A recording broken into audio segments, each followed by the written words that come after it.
మామ కూతురా నీతో మాటున్నది, పడుచుకుండే నీ పొందే కోరుతున్నది.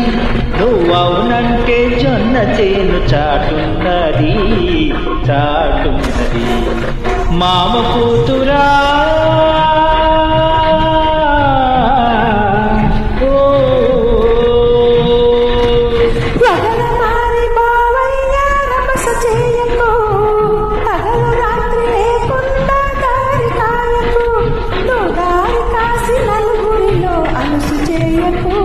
నా పరువు తీయకు.